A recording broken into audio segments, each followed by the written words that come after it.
Sa ating talakayan tungkol sa light wave under refraction, natukoy natin na ang light ray ay babagal at liliko pagpasok nito sa boundary.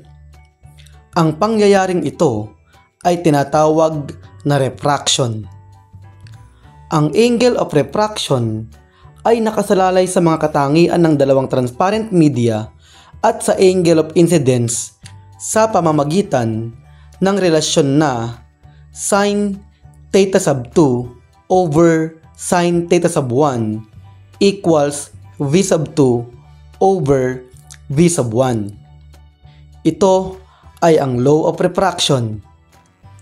At upang maikumpara ang saklaw kung saan ang bilis ng liwanag sa isang transparent medium ay naiiba sa bilis nito sa vacuum, ay gumagamit tayo ng index of refraction ng material. N equals C over V. Gamit ang index of refraction ng material, ang bilis ng liwanag sa transparent medium ay matutukoy sa pamamagitan ng relasyon na V equals C over N. Kung ang isa sa alang-alang natin ay dalawang transparent media, ang bilis ng liwanag sa unang transparent medium ay V sub 1 equals C over N sub 1. At ang bilis ng liwanag sa ikalawang transparent medium ay V sub 2 equals C over N sub 2. Kung isa-substitute natin ang mga value ng velocity sa law of refraction, ang V sub 2 ay C over N sub 2 at ang V sub 1 ay C over N sub 1. I-simplify natin ang expression gamit ang rules of fraction division sa bahaging ito ng equation. Ito ay magiging C N sub 1 over C N sub 2. Cancel out ang C over C. Tapos, gamit ang cross multiplication, ang equation ay magiging N sub 1 sin theta sub 1 equals N sub 2 sin theta sub 2. Ang relasyong ito ay natuklasan ni Willebrord Snell, kaya ito ay tinatawag nating Snell's law. Ito ay mathematical representation upang ilarawan ang refraction ng liwanag at sa iba pang electromagnetic wave. Halimbawa, ang light ray na may wavelength na 589 nanometer ay incident mula sa hangin patungong tubig na may angle na 43 degrees sa normal. Ano kaya ang angle of refraction?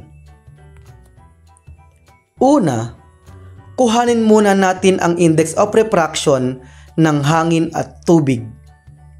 Ang index of refraction ng hangin ay 1.000293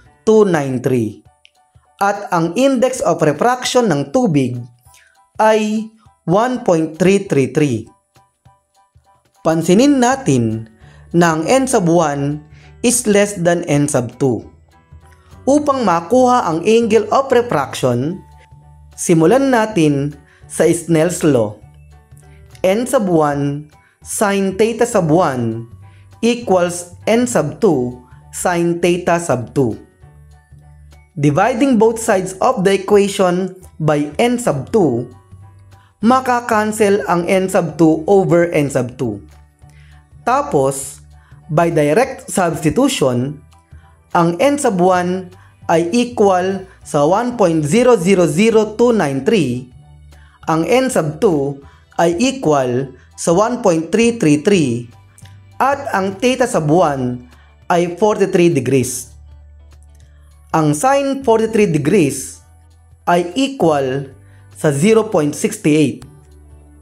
Ang 1.000293 times 0.68 divided by 1.333 ay equal sa 0.51. Tapos, Dividing both sides of the equation by sign, cancel out ang sign over sign. At ang sign raised to negative 1 of 0.51 ay equal sa 30.7 degrees. Kaya, ang angle of refraction ay 30.7 degrees. Mas mababa ito kumpara sa angle of incidence. Kaya ang light ray pagpasok sa boundary ay tutungo palapit sa normal. Ganito ang nangyayari sa light ray kapag ang n sub 1 ay less than n sub 2. Paano naman kung ang light ray ay incident galing sa tubig patungong hangin na may angle of incidence na 45 degrees? Ano kaya ang magiging angle of refraction? At saan kaya patungo ang light ray pagpasok sa boundary? Gayong ang n sub 1 ay greater than n sub 2. Palapit kaya sa normal o palayo sa normal? Maaari mo bang sagutin ang problemang ito gamit ang Snell's Law?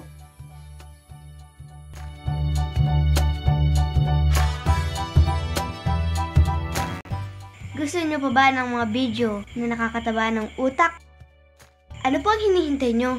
Subscribe na!